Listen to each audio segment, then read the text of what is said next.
Right, we've got a new camera to talk about today, the Rollei 35AF. It's being made by MiNT. And this camera has me really excited. It has me excited in a way that the Pentax 17 did not. The Pentax 17, if you watched my previous video, to me is an interesting camera. It's just not the one I think the industry needs today. The Rollei 35AF, I think, is better. It still isn't perfect, but it's more interesting to me as a professional shooter, and I think it's a better camera for someone who wants to get into and really start to learn the nuts and bolts of photography.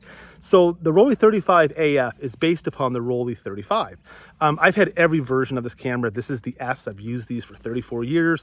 They're great. Krieger down in New Jersey used to maintain all of them for me, and these are just an absolute workhorse. Now, build quality wise, comparing this to the new AF, by everybody who's been holding it, they say it's shockingly good feeling. You know, MiNT really kept faithful to the original Rollei 35 design, layouts, all of that, and they just added cool stuff. That's all I can see. It's got a self-timer, it's got a better light meter, and it has autofocus. It used LiDAR for autofocus and a small built-in flash. But the thing that gets me the most interested is the autofocus, because this is an f2.8 lens, so is the new one. It is very difficult to scale focus, which is what's required on this camera, and f2.8 proper.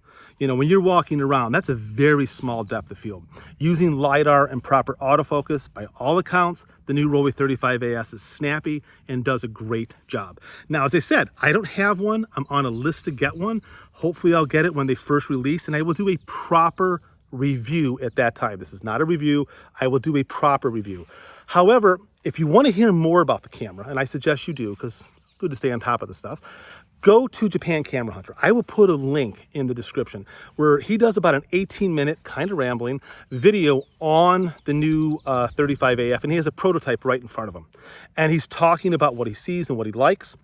And he's been doing extensive posts on social media about this camera, and it has me excited. I mean, he's legitimately saying this is going to be an absolute walk-around camera for him when it's released. And by everything that he's saying, I think that's true. So I'm excited that in 2024 that we have these new camera offerings. I mean, it's great for someone who's been around as long as I have and has watched cameras come and go, and more going than coming. It's exciting to see that in 2024, there's new offerings coming out. And I'm excited that we've got one that really has some professional features that, you know, you and I and people who really want to grow with their cameras and their photography will use. Now, the price point has not been released.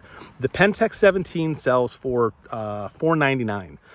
This camera, I suspect, is going to be somewhere between $600 and $700. It's a little bit more money, but when you look at the specs, it's just not a little more camera, it's a lot more camera. Now, I'm gonna hold off once again until I have one in hand to do a proper review. Take a look, let's start a conversation about this. Thank you very much for listening. Now go shoot some film.